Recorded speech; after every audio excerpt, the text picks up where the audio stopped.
Welcome to the Kayak Fishing Obsessed podcast. We'll be sitting down with a fresh guest each week. Someone who shares the same kayak fishing passion that runs through our veins. We're talking kayak anglers, kayak companies, lure experts. Heck, anyone who's got a story to tell about landing the big ones from a kayak. We're setting our sights on becoming the #1 kayak fishing podcast in the world. You'll get a chuckle, a grin, and hey, maybe even a belly laugh. Because we believe in the power of humor. But above all, we're here to educate and inspire.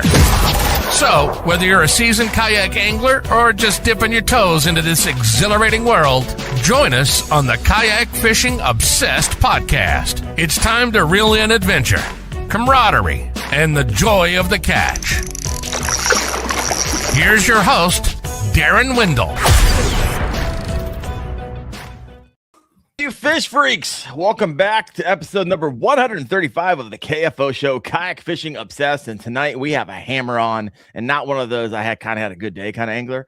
This is a guy that puts up numbers. Honestly, it doesn't even make any sense. 2,300 bass in 1 year from a kayak.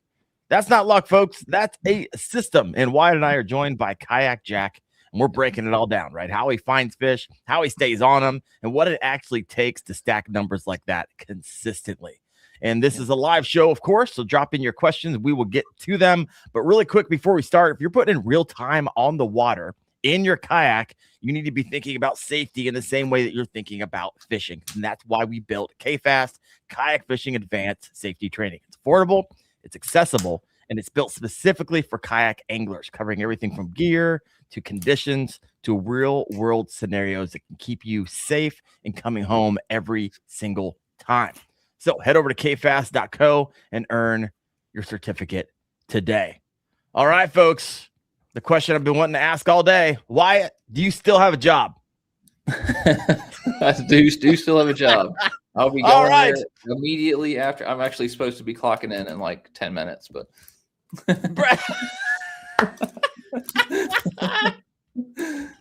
it's almost like you're actively working to not have a job. That's what it sounds like.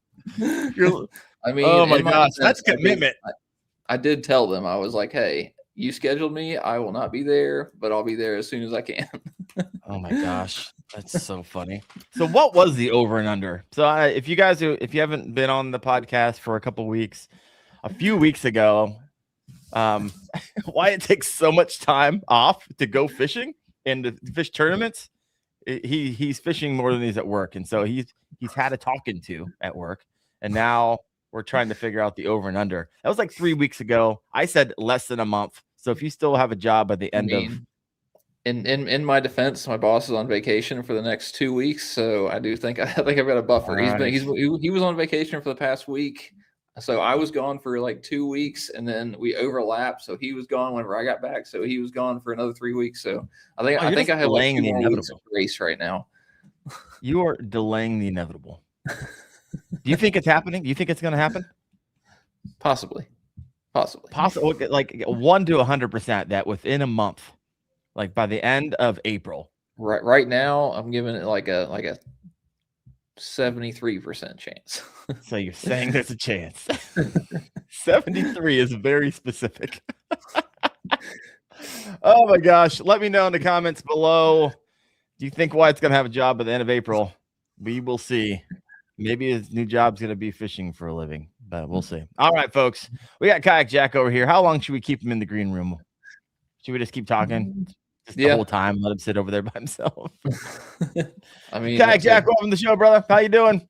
Oh man, it's been rough the last half hour. Half hour? What's going on? Well, Chad Hoover called me right before you went on. Yeah, because he called me right before. Okay. I don't think he knew you were my guest tonight. Where was my phone call? I didn't get a phone call. That was because of one blunder.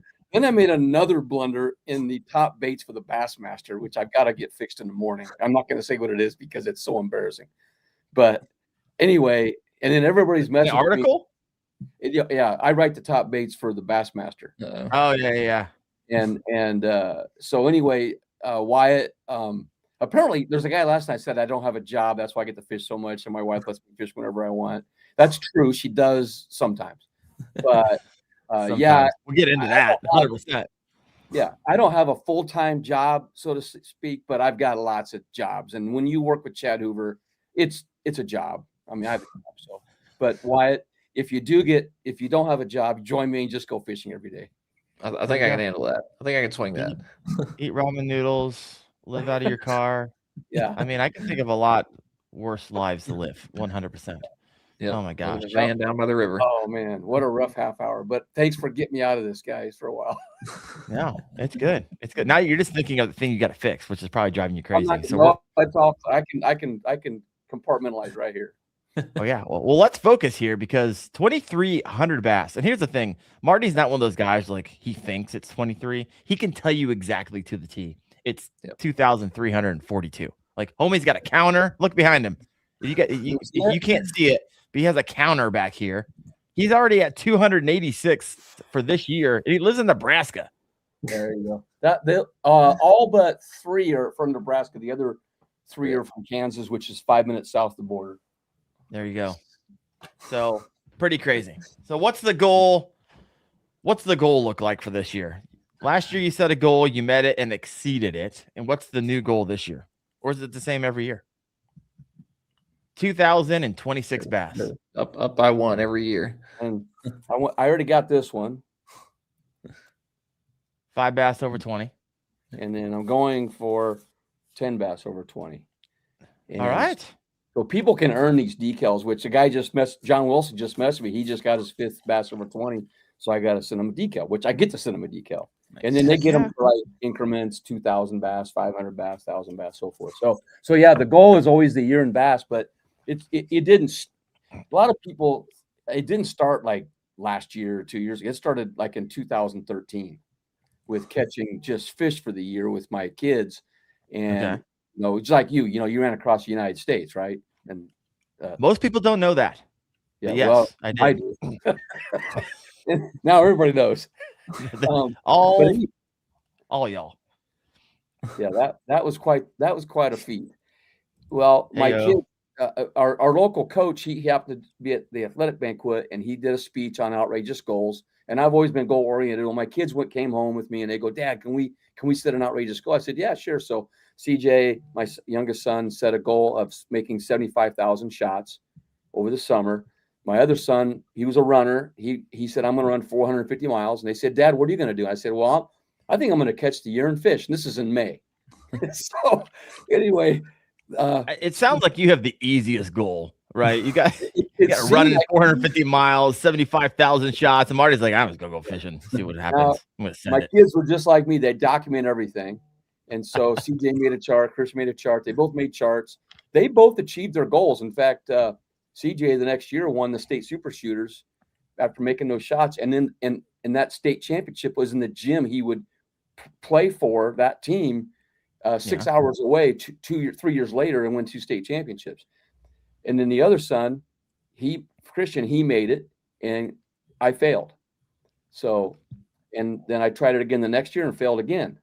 So I just tried again and finally I made it. So I've made it. I don't know. I've made it I've made it all but 3 times since then. And all right. Does it bother you like a whole lot when you don't make it? What's that? Does it bother you like more than? Oh, yeah. I mean, like eats at you. Yeah. Because I mean, I'm a goal, like from birth, I set goals, and so anyway, it got to where it got so easy because I actually caught 2,800 and something fish one year, and then Bro, you calm down. Is that the most you've ever caught? 28 something? 2,800? 2,800 is the most. How much is that a day? Someone do the math for me. I don't know. But remember, I was teaching full time then, and I did that mostly from like May until summer. Most of summer. Yeah. And the other thing is, it got to be where it was so easy that I just switched to bass only. And then that's when Dwayne Wally came in and said, "Hey, Marty," because no one believed me. No one believed me. I mean, it's like there's people listening right now that don't believe you, and they're trying to figure out, do I believe Kayak Jack or not? So we'll get into the systems of all this. That's okay. They don't have to believe me, but I know it. I did it. But but anyway, Dwayne Wally reached out to me and says, "Hey, Marty, make this a national challenge." And I go, "Okay." And so it was free. We had 245 people entered. That was 4 years ago. Okay.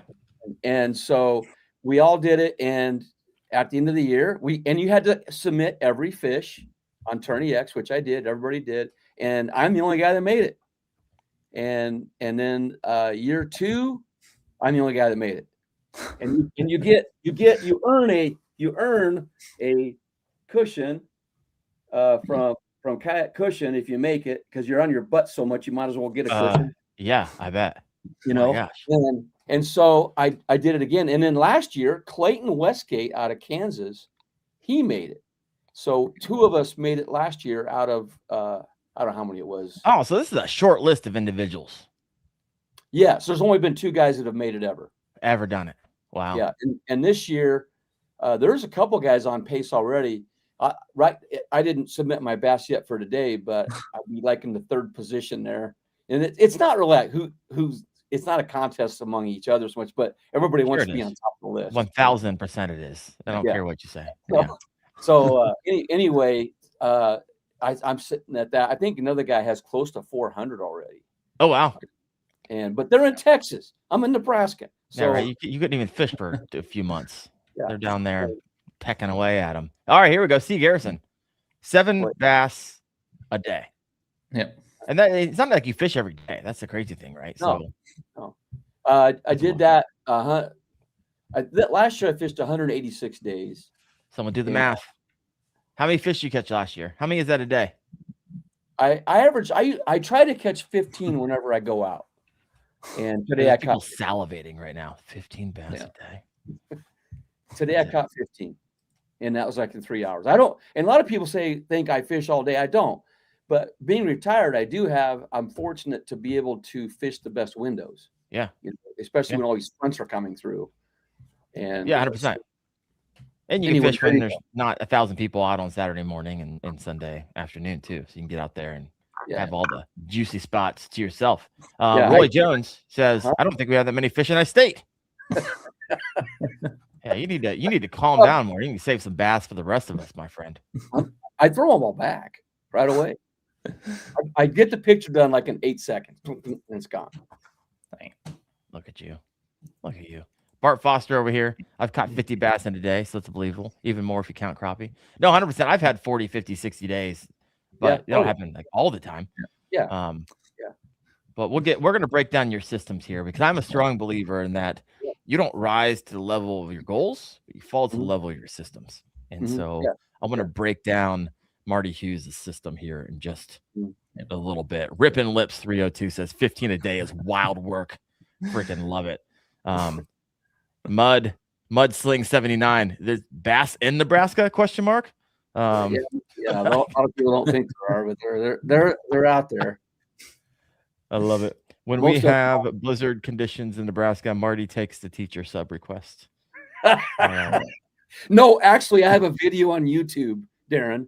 A video on YouTube of me driving out to the lake on a snow day and catching monster bass that day. It was a snow day at school, but I drove the roads, went out there to the lake. It was a 20-minute ride to get out there. And the lake that I fished did not freeze in the winter at that time because they were bringing water in it from wells. And it was about 57 degrees coming in. So anytime that water would come in, the bluegills would come up in there, and the big bass would chase them, and I'd get these giant bass in the wintertime there. Oh yeah. That's Wyatt, how many fish you catch a year? Do you know? You ever figured out? Not even remotely close to 2,000. I was thinking about it earlier today, and I'm like between like my practice and everything, where I go out there and I find a couple, and then I just leave them alone. So I've got, you know, my practice days whenever I go before these tournaments. I'm fishing for like 3 or 4 days, but I'm purposely not catching as many fish. Yeah. And I do that all the time too, and I don't like that. I do not like going and practicing, going, man, I just want to catch 20 right now. Yeah. You know? Yeah, that's as the content creator in me in pre-fishing. There's a clash.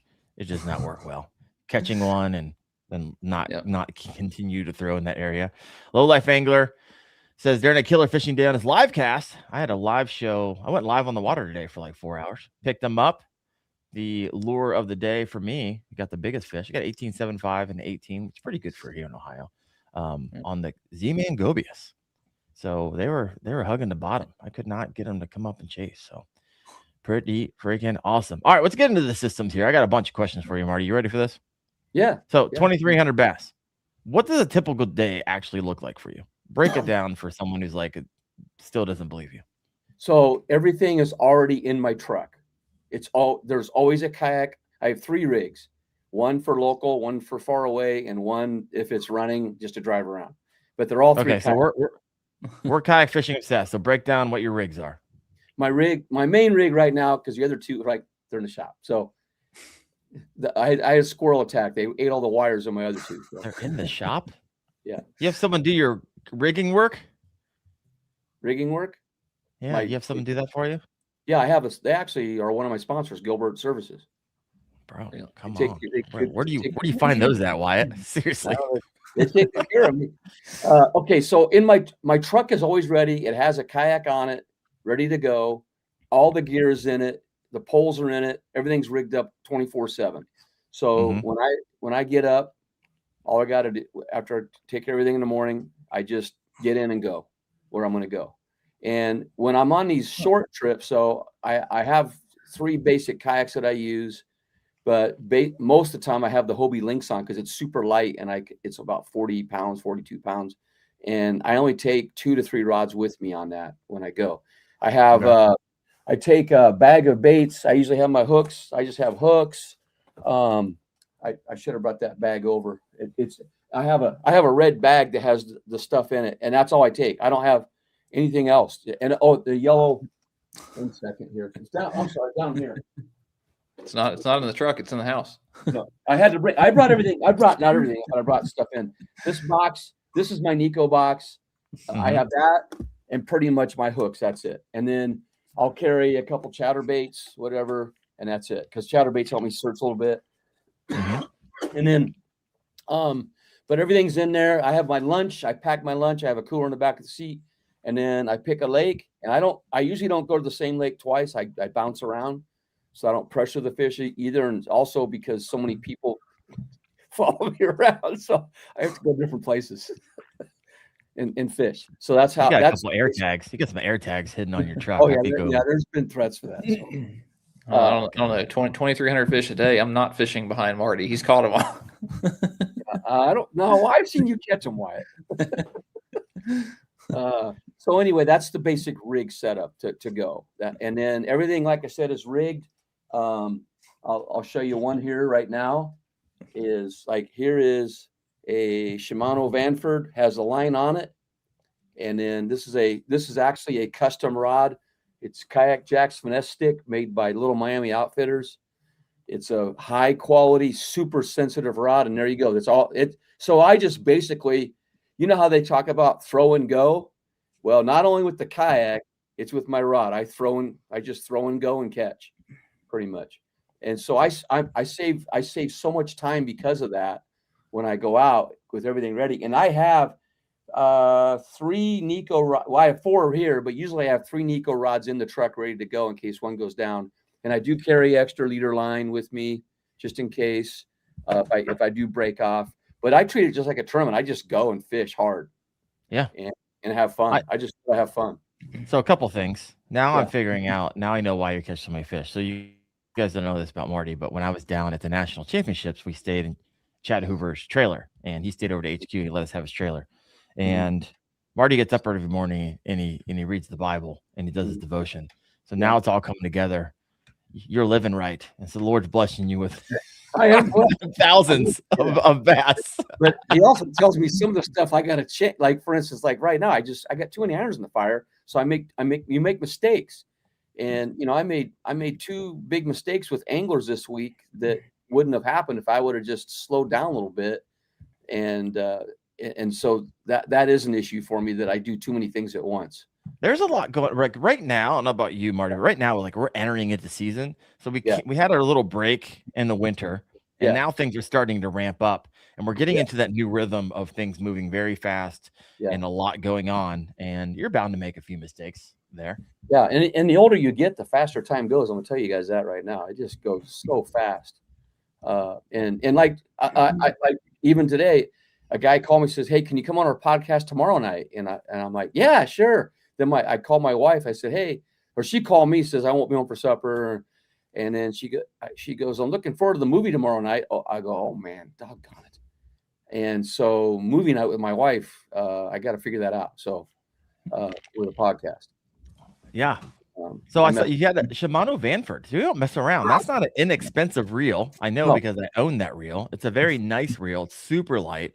I'm a big fan. And then I saw on your rod there, you had those tornado guides. I forget what they're called. Oh, you actually noticed. The microwave. Yep. This rod retails for $450 on the site. It's on his site, but he doesn't have. This is the Bushido blank too, by the way. And you can't get those anymore. So he's substituting a different blank. I don't know if it's going to be the same price, but I have more than one of these Vanfords. And you probably want to, the way that I afford a lot of stuff is with partnerships with companies. I don't have a partnership with Shimano, but I do with Bass Pros. And so that helps me with, I'm not getting into details here, but a lot of stuff I don't really have to pay full price for because of that, which helps a lot. Yeah. And then I also have a partnership with Z-Man. So the TRDs, I'm not having to, what I mean. So it's a good partnership. Yeah, no, 100%. I was throwing the Gobius today.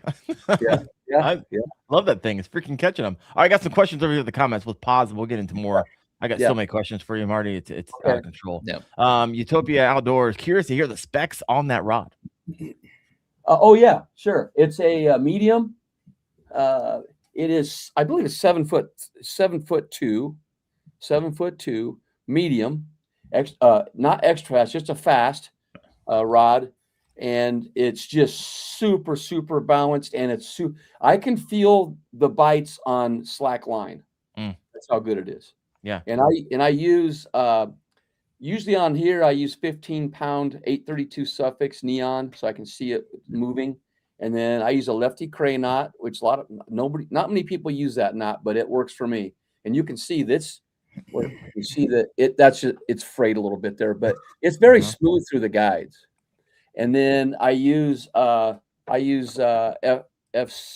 Sniper line, usually 12 to 14 around here. If I'm going for real big bass, I may go to 16 if I'm pulling them out of timber and stuff, and I can show you that stuff here, how I do that. So yeah, we'll get there. That's setup.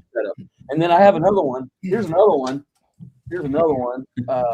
This is also Little Miami. There's another Shimano Vanford. And then this one is a Utan. I think it's called Utan. It's a newer one. And if you guys know Ewing Minor, he uses these rods. All right. Not my other one, but this is a 7-foot medium. Guys, this one is super cool. So it's super light. In fact, when I guide and I let people use these, they won't give them back to me. They want to take them that day with them. So Little Miami has sold a lot of rods from that. And then I got a cool. Now I do have.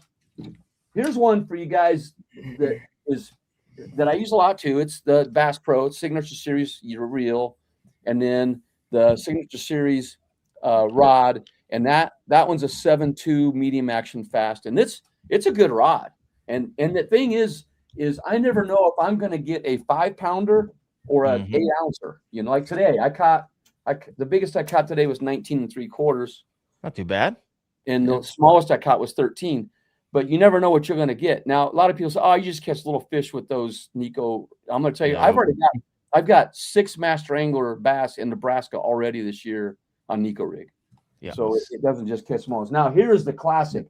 I fished with Ned Cady last summer. You guys know him? I think say that name again. I missed the first part. Do you know Ned Cady? Oh yeah, the Ned rig inventor. Yeah, Ned rig guy. Yeah. I fished with him last summer. This is the rod and well, he didn't use this reel. This is a Daiwa ballistic. It's a good reel, right, Wyatt? It looks like you have it taped on it with electrical tape. It is taped. It's old school. Tennessee style. Yeah. It's an old school rod. Yep.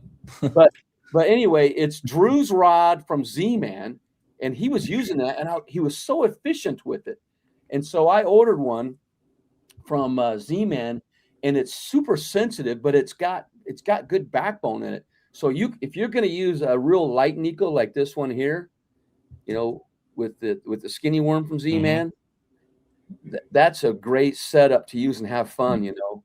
I usually use this to catch crappie with too, but that's a nice little rod too. So there's 4 setups for you. And if guys have questions on that, they can always get a hold of me or whatever. I can get, 100%. But I will say that real quick, Darren, that Shimano Vanford is the bomb. It's pretty sweet. Yeah, I've only fished with it a few times because I just got it probably 2 weeks ago. Yeah. But man, I love how light it is. I was like, wow. Yeah, it's super light, both of them. Yeah. Big fan. You got KGB41. Good to meet you the other day, Marty. Excited to try those NEKO weights. So you got people are following you around. Would you run into him? Probably a seminar I did at Bass Pros. Oh, that's right. You did that. So, there was a lot of guys there. Yeah, I love it. You got Utopia Outdoors over here. I started fishing the NEKO in the last part of last summer and was blown away at how effective it can be. I believe it's a slept on technique, right? Yeah. Not a lot. People say, "Oh, it's overrated" and all this stuff. You know what? I'm sorry, man. Here's the deal. We have a youth league here I run. The last 2 years, the kids that won the AOY used the NEKO exclusively in the kids league. No, I believe it. Huh. All right, so let's start breaking down your system a little bit. And I'm going to go try to get this comment off. It's bothering me. There we go. All right. So how many days a week are you on the water to hit that number? It just depends on the time of year, but not, in the winter. Like I wouldn't have expected to be on the water in February and March here, but for some reason we've had 4 times where the ice melted and, 3 times it melted and iced over again. So if there's open water, I'm on it. And I have a dry suit that I get out, and you can catch bass all year. People think you can't catch, you can catch them all year. So I go out and fish, but generally there was windows of maybe 2 to 3 days. Let's put it this way. I've got 31 trips in already through March in 3 months. So that's an average of 10 days a month for winter. All right. And now it'll be probably 4 to 5 days a week I'll be out at least. What does your wife think about all this? Like you've gone a lot. She's so busy that it's okay. She does a musical. In fact, she told me today, she goes, "Well, I won't see you much the next 2 weeks." I said, "Okay, it's okay. I'll be okay." The first thing that went into your mind is, "Oh yeah, game freaking on." I don't have to be home at 5 to eat supper with her. So I get to eat supper with her.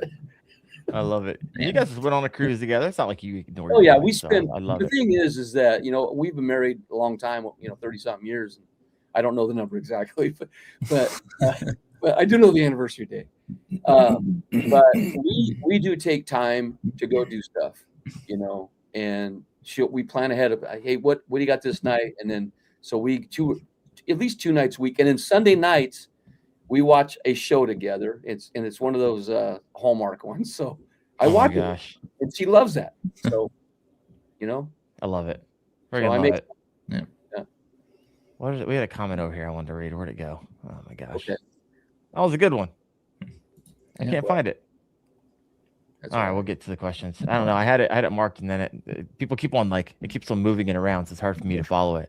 Yeah. So what's more important for numbers like that, right? Are you focusing on location? Are you focusing on bait? Are you focusing on high efficiency?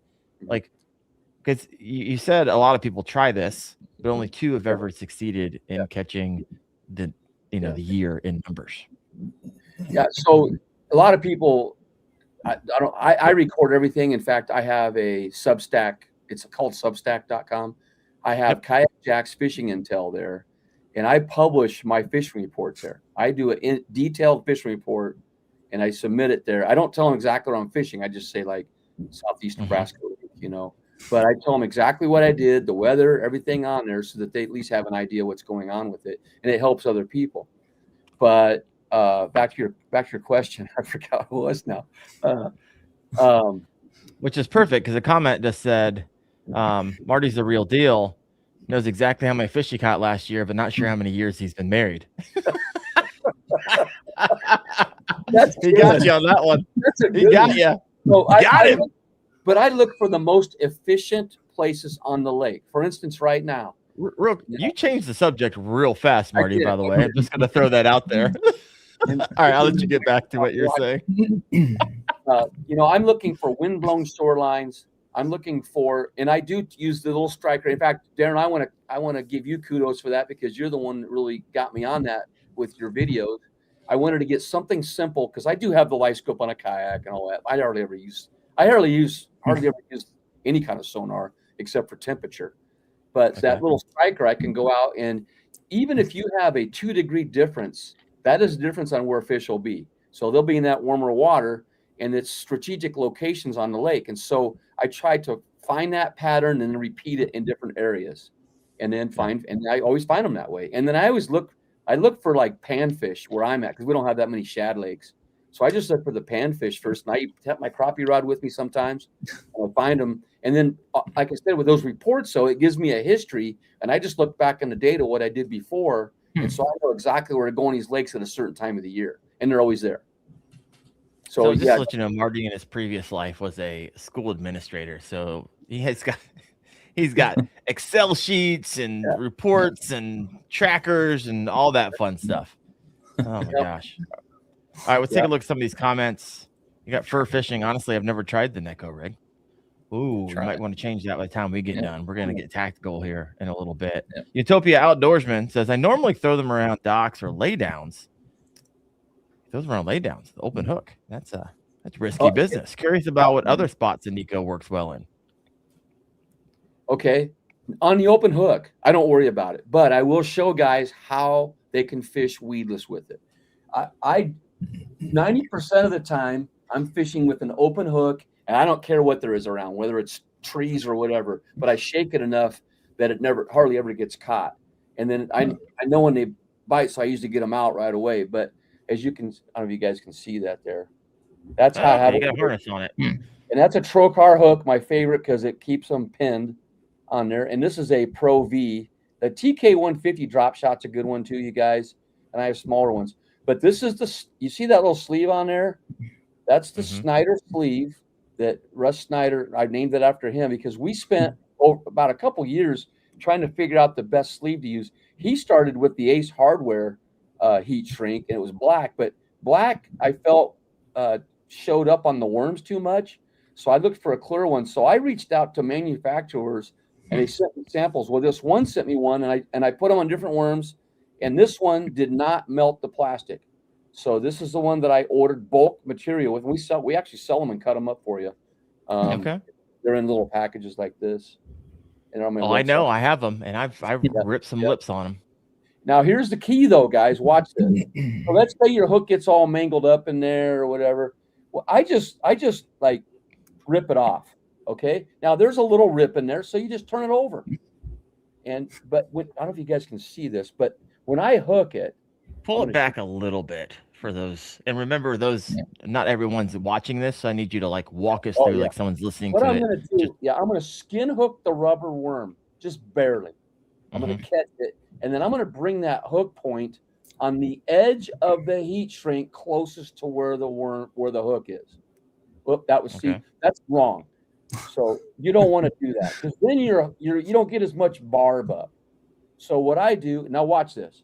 I will just rip it off and I'll redo it until I'll show you here in a second where it's going to be. But see how close that is to the edge of that plastic? And then I'm going to get more barb for the fish, see? And I get 100% hookups, guys.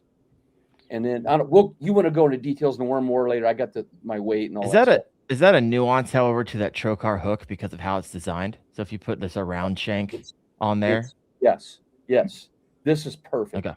The Pro V is like the most perfect hook for this. I don't know hardly anybody that uses it for this. They use them for drop shot, I think. Or is that a 1/0? This is I think it's a 1/0. Yeah, this is a 1/0, and I use 1/0 because trocar is a little different than others, but the 1/0 or a 1 or a 2. I even use really small ones too, guys. I even use a number 8 hook. You know how big that is? That's tiny, tiny. Here, I'll show you. On smallies, this is how I almost won a tournament, except I left the spot. Ended up getting second because I left to find fish, and I use find fish. Classic. Yeah, that's what I use. On you can just reel set on that thing. That is nothing. Yeah, and I use that on little tiny micro goats to catch smallies.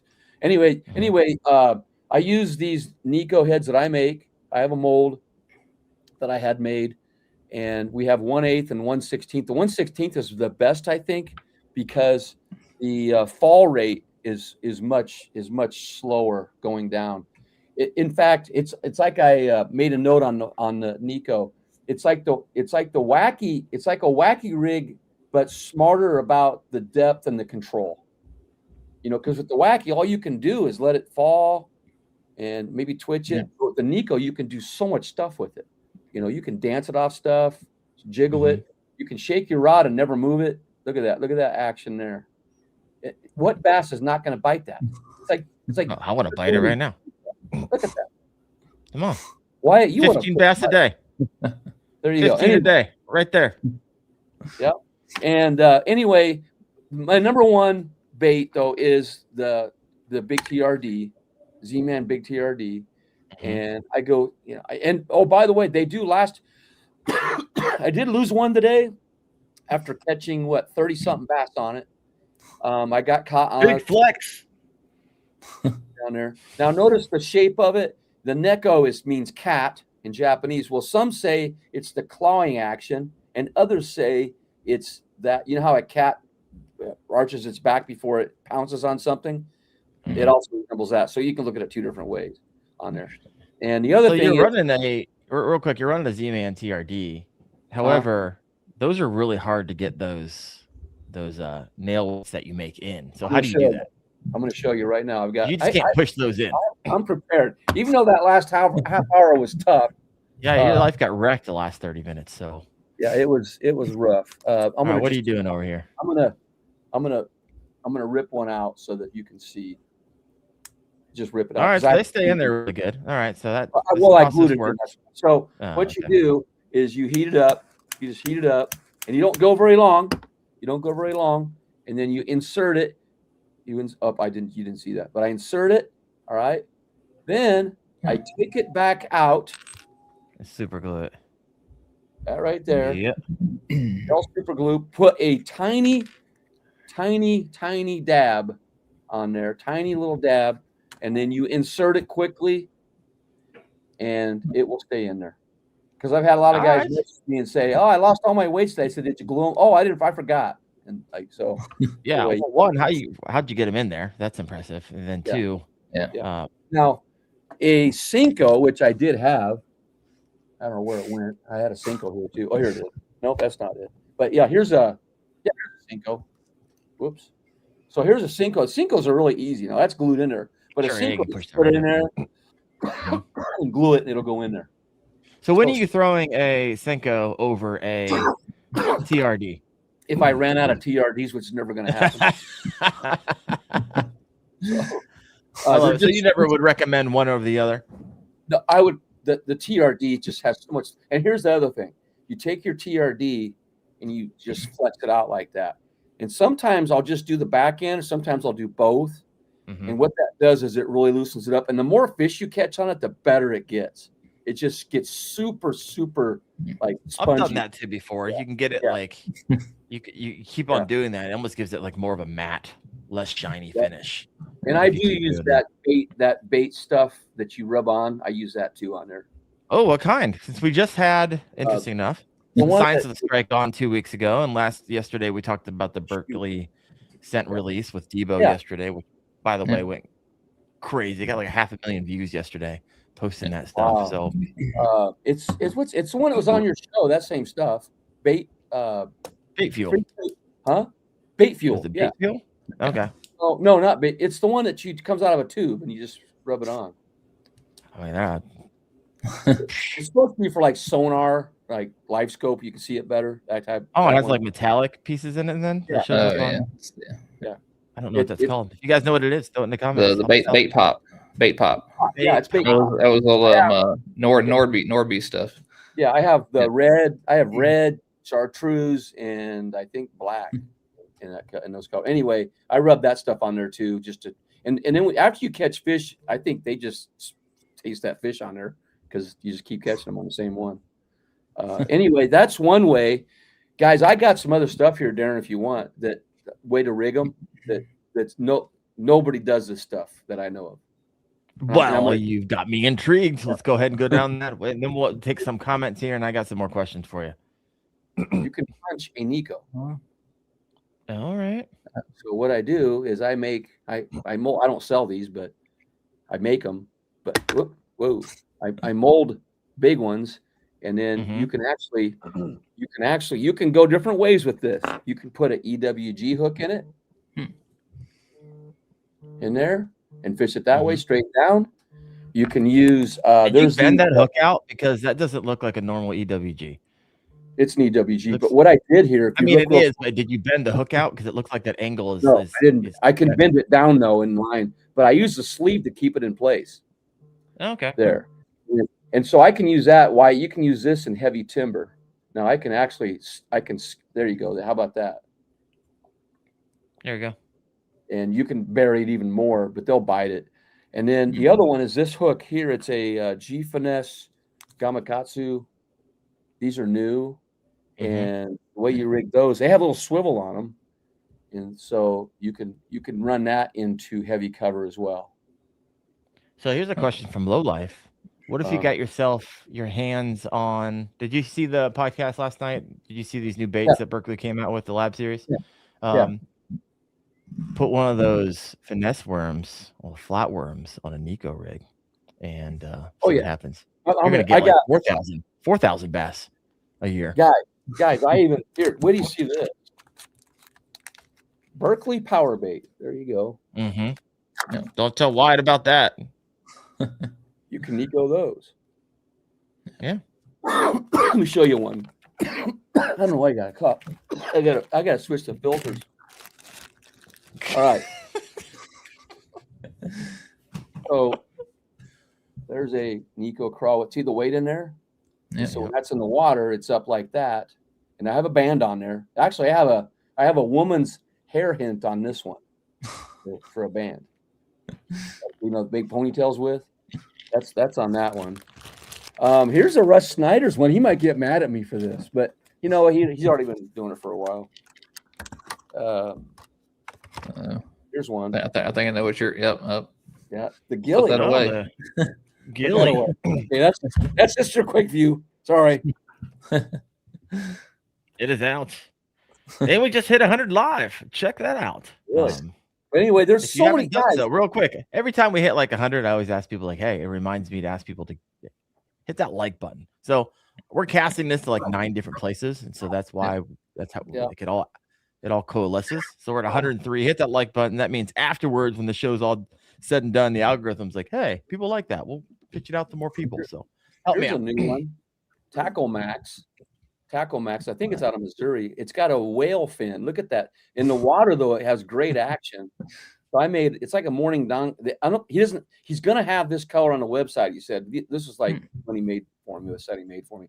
I get all kinds of guys that send me worms to try out. I have little tests to bring out and stuff. And then I actually have a sleeve that actually fits this one too. and you don't even have to heat shrink those. But remember, guys, when you put the heat shrink on, you have to give a little flame, and it shrinks right on there. All right. So anyway, there you go.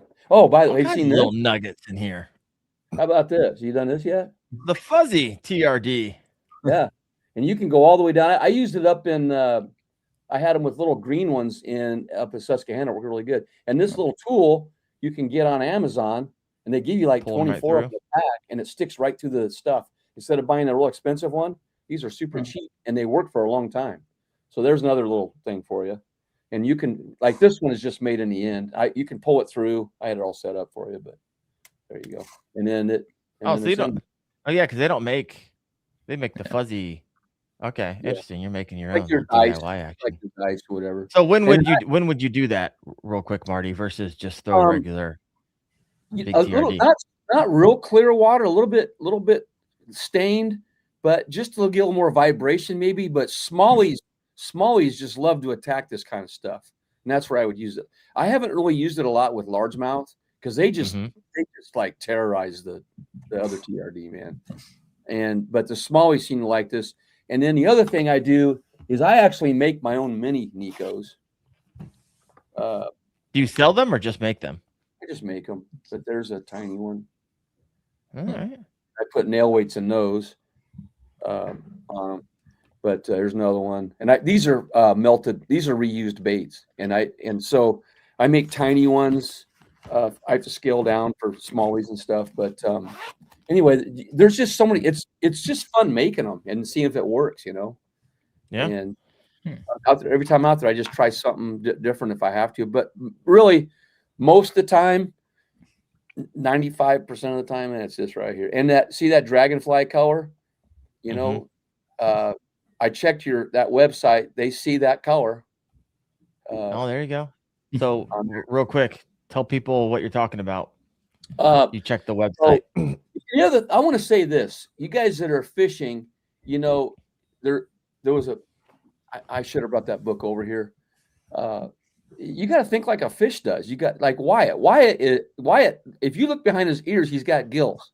He's part fish, folks. Yeah, he's part fish. The secret's out. You have to ask yourself, why would the fish be there? That's my first question, is why would they be where they are? And that's where I'm going to throw my lure. I'm not going to waste time just going down the shoreline. I'm going to find the most strategic spots that they're going to be and then think like a fish. Who's the monster fish guy, the river monsters guy? Jeremy Wade, right? Mm-hmm. He wrote a book. I've got it over here on my stand on Think Like a Fish. And if you read that book, it's got excellent principles on catching fish, because he grew up catching carp, and carp are really hard to catch. So he had to figure out ways. He had to think like a carp did in order to catch them. And that's why he catches those big fish that he does. So it's like Wyatt. I know Wyatt thinks like, where would that fish be? Because he's just that good, part fish. And then here's another color red bug too. But go back to your question. I'm sorry, I went off the beaten path there. No, it's all right. We're gonna take some questions from the audience. They've been throwing them in here. So let's go ahead down here. One, Austin West, 713. Marty, I'm trying to catch up with you in the KBF Unlimited. Good luck. Where Austin is behind you? Yeah, good luck, Austin. See you in the dust. I'm gonna keep going hard. Yeah, right. Bass Thumb AI. Marty, do you pre-rig your baits before you're out on the yak, or you rig them up when you're on the kayak? And by the way, we're gonna get Bass Thumb AI on the show here as well. So thanks for listening in, brother. Great question. They're rigged like this when I bring them out. I have the sleeve on them, they have the head on them, and all I got to do is hook them. And I have several bags ready to go. I have the main kit, I have a reserve kit, and then I have the big kit, which is has a big giant tub. And they're all in bags, big bags like these that Russ Snyder's also showed me, zip bags. They're all by color and size and everything. And so it makes it. That's another thing about being efficient, is being organized. Everything that I have is in tubs that are labeled. Every bag is labeled and ready to go. So I mean, everything, even on the boat, like the leader line goes in this bag on the boat. The leader line bag, yeah, the one that says leader line on it. Look at you. So efficient on the water. Why are you that efficient on the water? Or are you kind of looks like a bomb went off in your kayak? I mean, I bring four rods with me and one 3,600 box and maybe 7 or 8 bags of plastics by the time it's tournament time.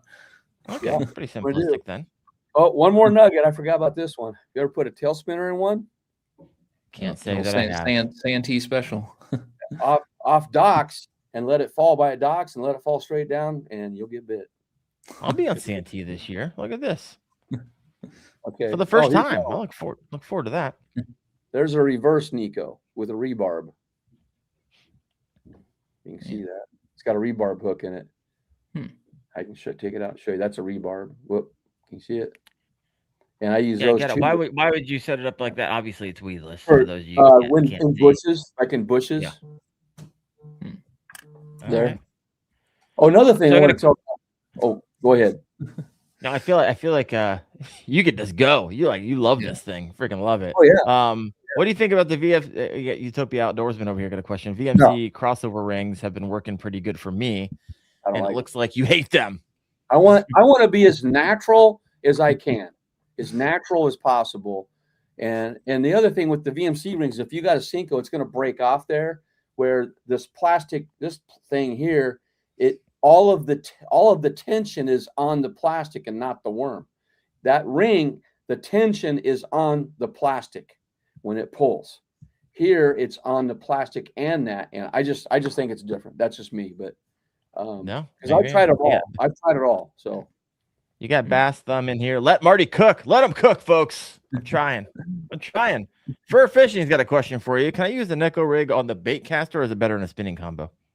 I've seen guys do it on the bait caster and a BFS system as well. Sure. But I wouldn't, because of the sensitivity of it. And, a lot of guys, they say, I didn't realize how you fished it till I watched how you shook it. And so what I did, I'll be honest with you guys, I watched those Japanese guys in the elites, how they shake their rod. And so I'm just like this all the time. Sometimes it isn't even moving across the bottom. It's just shaking that tail. And those guys are the best in the world at it. And so that's who I emulate, is them. Yeah. It's nothing I came up with. I just watch those guys. So walk us through a cadence, right? You're casting this thing, time, like walk us through what you're doing. Okay, I cast it. And here's after I cast it, it's the bail's like that, right? Can you see that? And I flip my bail and I get it a little bit, enough slack out of it so that I could at least feel a bite, and it's dropping. I know it's dropping slow, and I'm not going to touch it. I don't sweep it horizontally, because as soon as you sweep it horizontally, you know it's not real. I want it to drop all the way down, and I let it set once it gets down there. Now, if I'm in a heavy, as long as it takes, it depends on what they want to do. Sometimes it might be 15 seconds. Sometimes it might be 5 seconds. But when I do move it, it's going to be just like that. That's it. Oh, so you're not like working this back to you. You're throwing in a spot. Yeah, sometimes. But most of the time, though, I am barely moving it. And then you see that line move, and you just sweep it and get them. That's kind of how I fish it. But I do sometimes, though, I will swim it if there's bluegills around and they're on top of the water. I'll swim it right through them, and I'll get hit too. It just depends on what's going on. But a lot of times, though, I like this time of year, the colder the water, the longer I let it sit. Mm-hmm. And all right. Also, I know a lot of guys will throw that out and they'll just work it back to them. But you're like, you let the thing drop and you're just kind of shaking. They won't bite it unless it's going horizontal. That's the thing. Now, here's the other thing. When you're bringing it in, about halfway, let it fall. Because if you're getting followed, they'll hit it then. That happened. That's how I caught the 19 3/4 today. I was bringing it in, I let it fall, and he came up and took it. All right. So you're throwing this from the coldest water to the warmest water. It doesn't matter. You can doesn't matter. It doesn't matter. I love it. Love it. So here's a question for you. This is an honest question. So what separates someone catching, a few bass every outing to like 20, 25 bass every outing? Would you equivocate it to like efficiency? Would you? Is it simply the lure? What is it? What are you doing differently? It's not about just this particular lure. Now, obviously, you got this thing dialed, right? I think a lot of it's time on the water. Most of it's time on the water. The more time you spend on the water, the better you get it. It's like the more time you spend shooting a basketball, the better you're going to get. For me though, too, it is time in the water. And then the other thing is, and I know Wyatt would agree, it's your confidence in that bait you're using. You know, I just go out thinking I'm going to catch a fish with this bait. I'm going to catch a fish. And then once you do that, then you've got a pattern of what they're going to do. And then you just keep repeating that. And the other thing, yes, efficiency. I try to be as efficient as possible in the kayak. So there's not a whole lot of stuff laying around. You know, I got my net, got my board, a few lures under the seat. That's it. And then the 2 or 3 rods on the side, maybe sometimes just one. But you just focus on that. What mistake do you notice in other anglers? Because I know you guide for people. You watch. I know you're very aware on the water, and you watch. You've been around a lot of anglers. So what's like a lot of mistakes you see other anglers that you know is just killing their efficiency out in the water? Like, oh, that's the reason they're not catching 10, 15 bass, and they could be. Yeah, they fish too fast. They Too fish too fast. Yeah, they're not patient enough. You have to be patient with it. You know, and you're going to get bit. I mean, it's nuts how it works. Like even today was a tough day of fishing here. It's super tough because they weren't where I thought they'd be. And then, so I went over the timber, and sure enough, I got a few, but I caught 15, but it was over 3 hours. And I always try to get at least 10 an hour when I'm out there, but the average is usually 15 overall, you know, because of the cold, because of the heat, whatever. And also because of practice, right, Wyatt? Would you attribute it more to time in the water, or just this lure? Once you dial it in, it's just so wildly effective. The lure is a lot better than me. All right, it is. You know, Russ Snyder's knew about it many years ago because they brought it to California. This thing's decades old. It's not like it's something new. Just like the Quakey is not new. It's been around since 2002. Just nobody knows about it till now. But the NEKO's been around for decades. In fact, I give Jim Flowers credit. He used to work at Bass Pros. He was a weather guy here, weather station guy, and he worked at Bass Pros. And he brought me over one day. He says, "Hey, Marty, try this thing out." And I said, "What is it?" He goes, "It's a NEKO rig." And so I went and tried it, and I was in love with it after that. And then that's ever since I've been tweaking it and making it better. And do you know the origin of the? Because I heard it's actually NEKO, but I call it NEKO as well. Yeah, it's NEKO. So what's the origin? Do you know the origin of it? Yeah, the Japanese guy just instead of the wacky, he just put it. You know, instead of it wacky rigging it, he rigged it in line, and just drug it this way and made it the action like a cat. And he named it. He actually, I don't know his exact name. I can't remember, but he said it was the fishing lure that catches fish like a vacuum cleaner. And he's not kidding. And by the way, it will catch every species of fish in the lake. Every species. And I caught bluegill the other day with this big of a bait. Huh. All right. 120 live. If you haven't done so yet, please hit that like button on whatever platform you're on. I would wildly appreciate that. Marty, when are you picking up the NEKO rig versus like a shaky head? Have you ever been like, you know what? Somewhat similar. It's obviously different, but actually I do. I make a Midwest. I call it the BR. Look at that. That's Bobby Rubeck. We were sitting around a pizza joint one day, and he wanted me to make him one with a more stout hook, a 3/0 hook instead of a 1/0. And so I make these are 1/8 ounce. But this is what I put on. This is what I would call my shaky head. It stands up, and I use the thick stick with it, and you can use the Fatty Z with it. And you can actually Bobby. He fished. He's probably gonna get mad at me for this, but this is what he fishes with all the time. He catches a lot of chicks, and they put the TRD on it, and I've done that as well. It's not flexible, but you get it in. If you get it in heavy stuff, you can catch fish out of it. You know, brush pile. So, but I would say I fish the NEKO over the shaky head most of the time. Got a fun little comment over here. Captain M, Beard 441. I'm exhausted from watching Wendell catch dinks all morning. I caught an 18 to 18.75. Y'all need to calm down. I saw that one. That was good. I did catch a bunch of dinks as well in the grass, in the dying lilies from last year. All right. See any questions over here, Wyatt? Got any questions of your own? I had the question. I mean, you answered it with the hook, because I was wondering what style of hook we like versus. Let's see if I can get these two to show up. What style of hook? You know, there we go. So like this one right here versus the wide gap. Yeah, the narrower one, not the wide one. The narrower one. That one right there. The other one would pick up too much stuff. And I'm not going to use weed guards either. I don't like weed guards. And there's some hooks. I'm not going to say anything bad about any hooks, but there are some hooks out there, guys, that the points dull right away. And I'll give you guys another secret on the rip wrap. I don't know if it's a secret, but on rip wrap, I fish rip wrap a lot. And what I do is I look to see if I'm getting snagged by bluegills pulling into the rocks. And if that happens, I know there's bass around. If I'm not getting snagged, then I leave the area right away. If there's no fish there. But the bluegills will tell you if their bass are there. And sure enough, as soon as you what you got to do though is you got to pling your line, and you pling it out, and as soon as it comes out, a bass will grab it.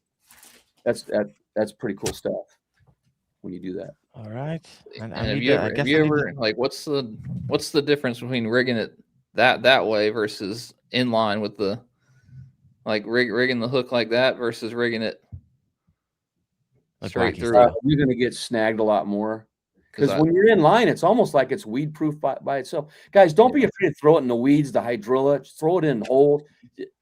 I throw the whole thing in there and just let it sit and just twitch it a little bit and it gets hammered. I'm serious. And I saw one guy said, do you fish that on a river? I fished it on the Susquehanna. I fished on the Mississippi. I fished on the upper Mississippi, and they just hammer it. But you kind of got to let it coast down. You don't want to just keep it tight. You want to let it get to the bottom and just go across the bottom. Yeah. Johnny Bennett over here says, I'm trying to get 5 a day. He's trying to get 10 an hour. I got to raise my standard. Dang right. Confidence. Well, I wanted to give a tip here. Get yourself some of this stuff. Line condition. In your line so you don't get wind knots. Because, I fish a ton, but you'll get a lot of knot. I get no wind knots ever since I went to this stuff. This is called Real Magic. There's all kinds of them out there, but it increases your casting distance and reduces line memory. But it will and I spray it on all my reels or all my lines there. So anyway. You mentioned earlier, Marty, you talked about wind-blown shores. I feel like that gets thrown around a whole lot. In your opinion, how long does it, because the whole idea is that the ecosystem takes some time to set up, and of course plankton, all that stuff, and then bait fish and then bass follow. In your opinion, how long does that take, or what are you looking for, and how do you measure it? Do you use an app to be like, hey, this shore has been getting beat up for the last 48 hours, last 24 hours, last 12 hours? What are you looking for there? Well, if wind's been blowing in a certain place for a long period of time, there's gonna be more bait fish there, and so even if it was caught the next day. Qualify a long period of time. That's what I'm trying. 2 to 3 days. You have the wind just blowing in there, 100%. And then you're going to have fish there. So, and usually it's like March and April is when I look for those wind-blown shorelines because they muddy up a little bit and that warms up the quickest there. Yep. And those fish are in there. And I'll throw a chatterbait through there just to kind of check it. And sure enough, I get bit. And you'd think this thing wouldn't show up. It shows up in muddy water. It will, and they'll bite it. Just the wake action of it, I think, is what they feel with their lateral line on it. And then I will tell you guys though, like in the summer when it gets warm, I fish mostly just shade. I look for the darkest areas and throw the NEKO in there. And you just gotta look and say, why would a bass want to be there? And then you just toss it in there and try not to make too much of a splash with it. And the other thing I do, guys. Did I tell you? I told you about how I cane pole, right? No. I don't. So I also will take my kayak and I'll be about maybe 2 yards off the shoreline, like a weed line, and I'll just cane pole the edge as I go with my NEKO. Just dink it down, and then I've won a lot of tournaments doing that, guys. Where everybody else was just they cast to it and splash it and they scatter the bass. I just go by real quiet, and the water was murky enough they don't see you, and then I just cane poled it, and you do that, and that works good on cattail, really good on cattail or hydrilla. There's all kinds of nuggets in here. If you've never fished the NEKO rig, I told him I might be tying it on, Wyatt. I was using a bed fishing this past weekend, so it works very well for that. Oh, on bed fishing with it, I'll actually throw it up on the bank and just drag it in and let that tail standing up, and look for that sweet spot in your bed, which usually you can see it. It's usually the size of a silver dollar in there. If you can get it on there, you're going to get bit. I did that at Lake Fork last year. Remember, guys, I got my personal best bass last year at Lake Fork in the morning at 23.5 on that same color NEKO rig I just showed you. And in the afternoon, 100 yards away, I caught a 23.75 on the same rig. Some 7-pound fish there. Yeah. It's a nice bass. So what's your color go to? Do you usually just go the green pumpkin all the way with the TRDs, or do you you get a little wild and crazy? Yeah, green pumpkin and molten craw is good. I use a gold. Okay. I make a gold one for that, or a red bug, or can you see that red bug or black?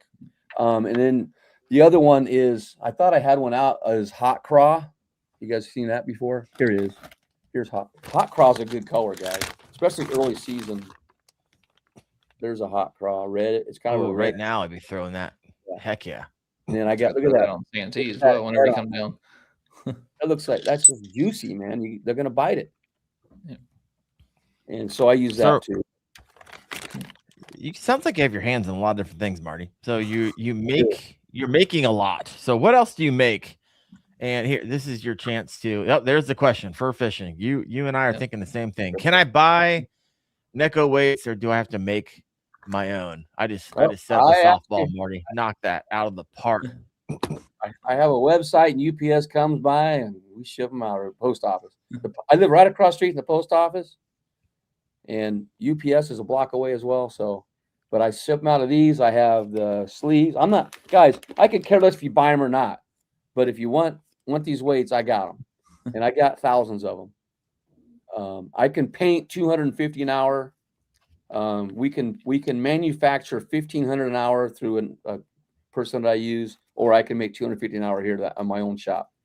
But we have plenty in stock right now that I just, because we shipped out to a lot of stores. We have tackle shops they're in, and then the sleeves, guys, and they're priced right. They're super cheap. You get 10 samples. We have 1/8 and 1/16. That website, if you just go to Google Kayak Jack Outdoors, Kayak Jack Outdoors, that's the website. And that's JAK, right? Kayak JAK yeah. Outdoors. There you go. Yeah. And here, maybe they could do, and this is my, they could scan that later, but that you scan that. Get your phone out. Leave it up there. Leave it up there. I will. That's my Intel page. Back it up a little bit. It's a little furry. Okay. There That's my Intel page. That's where I put articles up. There is a paid part of it, and there's also a free part, but most of the time it's free. Everything's free pretty much. I'm getting to the point where I'm going to do some lives with my phone. I just can't do it around here because our lakes are too small, and the whole buzzards, man, will get them. So I gotta be careful, and I don't mean especially that if you keep busting 15 an hour. Yeah, I love Captain O is Beard 441. What a sales pitch! Yeah, what a sale. Here's Marty. I don't care if you buy them, but if you want them, I got them. I mean, I gotta pay for my new teeth. Getting in. I got them. New teeth. I had 4 implants done, so I could eat. Bro, that sounds expensive. 30. You want? I'll be honest. It was 30, about 32,000 out of pocket. Wow. How many NEKO weights do you have to sell? I need to sell another 2 million. I don't care if you buy them. I got them if you need them. I need till 2 million. If you need a mill, go extra light on the super glue whenever you put them in there. I haven't had to sell any fishing stuff yet, but he sells super glue that doubles as lubricant. We will throw in a bottle of gel. With the order of $150, we'll throw in a bottle of gel. Marty's like, I lose money on these. Just go to my website. And don't forget, hemorrhaging cash. Also, guys, the Trocar. I use Trocar, man. They're locked on it, and I've used a lot of hooks, and those are about the best that I've had. I like Trocar. I use Trocar for my punch rigs. I just started using those, so they make some nice ones there. Yeah. My goodness. So anyway. All right. That made me chuckle. Thank you Let me see. I got some. M-O is beard 441. Homie, you got to change your name. Something else. That is long, and I don't even understand what's going on here. How much are those? You never told us the price. You said they're cheap. They're like $4 and something, I think, for 10. But wait, Darren, I got a better deal. There's a Wendell. $4 sounds pretty good, Marty. Wendell 15. If you use that code, capital letters Wendell, WENDELL 15, you get a 15% discount right now. Well, check that out, folks. Wendell 15. Wendell 15. Now he needs to sell $3 million to cover his implants. I hardly make anything. I just love hearing people catching fish with them. That's a cool thing. So there you go. And I enjoy giving them away. He's like, free shipping. I lose money on this. You get free shipping on $50 orders. Look at you. Look at you. No, I got like the 4 or 5 packets that you sent me, and I've already gone through one, and they're in my tackle box, and I had them on last year, and I was catching them on Mosquito Lake, and I just need to get it back into the rotation. Well, so you've inspired me, Marty. You've inspired me. You bet. We're working with Logan Greeno, who's the president of the Husker Bass Club. He actually makes, I'm going to give him a plug, Revive Baits. He makes he uses my NEKO heads. He actually had them at the Classic, and he had some of my NEKO heads, and they go, can we buy those? I was supposed to give him some, and I didn't, to take down there. But people wanted to buy him because he had an aquarium showing him how it works. And remember, those heads make a sound on the rocks, a little clicking sound like a crawdad does, where the needle weights won't do that for you, the nail weights. So that's a plus for that as well. But anyway, we're thinking about making kits, NEKO kits, that you get the hooks, the sleeves, the weights, all in there, all pre-made, and then you just go out and fish with it. And Marty's selling them for 99 cents. You get him in a box of cereal. Cracker Jack box. Just give it away. What's your confidence depth range? Depth range. I'm a bank beater by trade. Okay. And so, it doesn't have to be shallow. Like I do have some lakes that I go to that there's deep spots, but it's got timber in it and stuff, or there's deep rock down there. It doesn't matter, but the deeper you go, the heavier weight you want to use to get it down a little bit quicker, because the 1/16 doesn't really work in 15 foot of water as well. Okay. So, but I'm using 1/16 the majority of the time in between 1 to 3 foot of water, maybe 4 in there. Mm-hmm. And because I like that slow rate of fall, and why I know you like docks. These things are just unreal in the docks. Yeah. And the only thing is with the spinning rod, you got to be ready because they will take you into the wires real fast. So, you got to be ready for that. So sometimes, might use heavier line if you have to get them out, horse them out. But the rods that I use can handle it, So is it a fun testimonial when someone is it wildly satisfying? Someone's like, hey, thank you so much. Here's the fish that I caught on your rig. How often does that happen? Probably often. Every day. Every single day when in the fishing season, somebody messages me or sends a picture and says, hey, I just caught this on your NEKO weight or with my worm or whatever. And some guys say color doesn't matter, go whatever. I don't, I just think here's the deal. If you can give people confidence in something, they're going to catch fish. That's the key, And I have had people harness the confidence you have for me with this lure. No, I'm just fishing it wrong. I'm fishing it too fast. I know I just need to slow that down. Even I coached most of my life, 40 years of coaching. And if I didn't show confidence as a coach, what are my athletes going to think? So I always went in thinking I'm going to win. I'm going to win. But I don't say win. I just say, look, the way we have best success is by doing this. And this is what we do. This is the confidence we have in what we do. And I don't worry about what anybody else does. I can only control me. I can't control what anybody else says, does, or thinks. And I can't control the fish, but I can try to adapt to what they want. Hey, you can. You sure can. Control the fish. 2,600 fish, 2,800 fish in a year. You control them. You own them. I do want to say though too, if they want to get involved in that, on Tourney X Fishing for 2026, it's $10. Oh yeah, there we go. That it pays for the Tourney X fees and for Joshua Booth, bless his heart, for judging all those fish. He's already judged over 7,000 fish on there. And we have 202 anglers. Yeah, 202 anglers. The real hero of the story. Yeah. That man. So that is it's a national challenge. You can earn it. Oh, and then the other thing is if you make it, when you make it, you get a kayak cushion. We're having a drawing for a kayak, a drawing for an SUP, a drawing for a lifetime membership to KBF. And there. So, and also plug the KBF. You got the Greenhorn if you just wanted to kind of the same thing. They have an unlimited thing there too as well. You know what? I got one more thing here. Safety wise, this is in the course. Hooker. Yeah, guys, get you one of these. I've had to use it twice already. No kidding, twice already. This is a package one, not the one I've used, but I have one on my life jacket, a little one. So really quick, do you have the Yak? Because they came out with 2 smaller sizes. Yeah, I have the mini one. The mini one. Got it. Yep.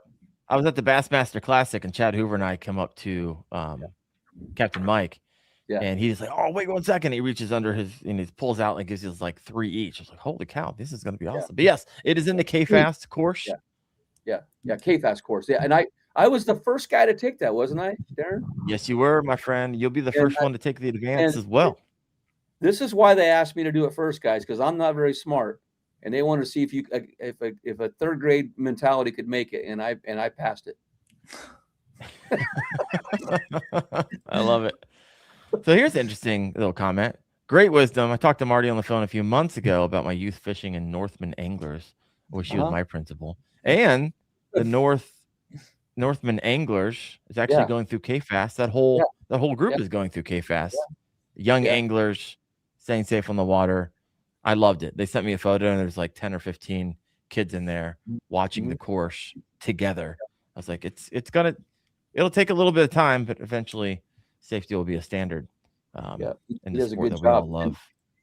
And you know that I had a meeting with Nebraska fisheries guy in charge of Nebraska fishing, yesterday, the youth fishing thing yesterday. And he was supposed to have taken it today, and he's going to have all of the instructors take the K-Fast here in Nebraska. And we have over 1,000. Yeah. It's a lot, folks. That's a lot. Start getting at the state level. Should be really, really exciting. All right, Marty. Take the course. Head over to kfast.co. Take that course if you haven't. It's 9 different lessons in there. It is basics. I've been fishing for a long time. Must be some refreshers. A lot of people have told me like, oh, I've been fishing for 15 years. A lot of stuff is really great refresher. And sometimes it's not even about it's not even for you. A lot of times it's for you to be able to teach others, right? So it gives you that nice framework. So check that out. Marty, last question for you. We're gonna land this plane. I'm tired. I was on with Debo last night and Wyatt. Wyatt's supposed to be at work right now. I should have been there an hour ago. Probably gonna get fired. So he doesn't care. I don't care. But we'll see what happens. My gosh, cracks me up. Yeah. Last question for you, Marty. What should every kayak angler start doing that they're not doing right now? It doesn't have to do anything with the NEKO rig. Number 1, wear your PFD before you go to the ramp. Okay, why you say before you go to the ramp? This is interesting. Great question. I've seen 2 things I didn't see the actual thing happen, but one of them was actually Chad Hoover who slipped on the ramp. What? Yeah. I know. I have millions of views because of it. So thank you, Chad. Glad you're all right. The other one was Christine Fisher who fell down. I feel bad for her. She hurt her eye and she fell down on a ramp. I don't know. That was recently.